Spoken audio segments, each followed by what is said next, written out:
Shor's algorithm provides a polynomial time solution for integer factorization and discrete logarithms, the specific mathematical problems that secure RSA and elliptic curve cryptography.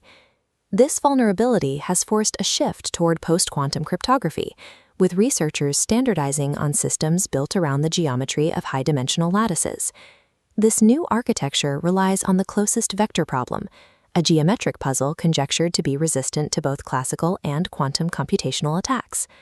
The GGH cryptosystem was the first attempt to turn this geometry into a practical application, proposing a way to encrypt data within the points of a lattice. However, the GGH history demonstrates that a mathematically difficult problem can still be vulnerable if the specific parameters of the implementation can be bypassed. Maintaining security in a post-quantum environment requires a focus on both the underlying geometric hardness and the precise way those variables are populated in the algorithm. In mathematics, a lattice is a discrete additive subgroup of n-dimensional space. It is a repeating grid of points generated by a set of linearly independent vectors called a basis. As shown in this excerpt, a lattice basis defines a fundamental parallelepiped, the smallest unit that tiles the entire grid. A single lattice has infinite possible bases identifying the same points, related mathematically by a unimodular matrix.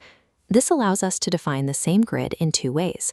A good basis uses short vectors that are nearly orthogonal, while a bad basis uses long vectors that are highly skewed and overlapping.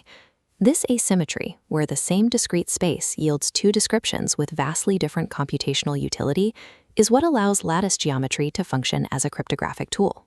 The closest vector problem involves identifying the nearest lattice point to an arbitrary target vector that does not land exactly on the grid. With a good basis, this is a simple task using Babai's round-off method, which calculates the closest node through direct rounding. Babai's round-off method fails when using a bad basis. The skewed geometry of the vectors causes the rounding calculation to point toward incorrect grid nodes. In high dimensions, specifically where n exceeds 300, solving this problem with a bad basis is considered computationally intractable. Because of this difference in difficulty, the good basis serves as a private key, and the bad basis functions as the public key. In GGH encryption, ciphertext C equals public basis B times message M plus an error vector E. Multiplying by the basis lands the message exactly on a lattice node. Adding the error vector then shifts the ciphertext off that point into empty space. To decrypt, the receiver uses their private good basis to execute Babai's round-off, reversing the shift to find the original lattice point. An attacker only has the bad basis. Because the vectors are skewed, they cannot reliably round the ciphertext back to the original node. The security of the message depends on the geometric distance created by the error vector. In 1999, Nguyen found that the values in the error vector were chosen from a predictable and narrow numerical set. Nguyen applied a modulo operation to the encryption equation using the system's public threshold of 2 sigma. This arithmetic completely removes the error vector, isolating the plaintext message. Isolating this partial information alters the geometric bounds of the problem, creating a simplified version known as the Nguyen GGH CVP instance. The required search distance is massively reduced from sigma root n down to sigma root n divided by 3.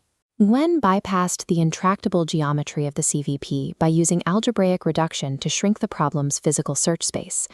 This 2020 paper by Mandangan and colleagues proposes a countermeasure designed to protect the GGH architecture against this exploit. The upgrade keeps the encryption architecture the same, but changes how the error vector is generated. Following lemma 4 in the research, the entries for the error vector are now selected based on a specific probability distribution. This statistical distribution prevents the error vector from being removed by modulo operations, ensuring it cannot be isolated. It forces the Euclidean distance to remain fixed at its original value, maintaining the geometric complexity. By enforcing these statistical bounds, the geometric distance is protected from the algebraic reduction used in Nguyen's attack. The patch allows Babai's round-off decryption to proceed as intended, while preventing the modular reduction used in Nguyen's exploit. The history of GGH shows that a theoretically difficult problem is only as secure as the parameters used to implement it. Designing lattice-based systems requires a combination of geometric complexity and strict statistical constraints to ensure the parameters cannot be bypassed.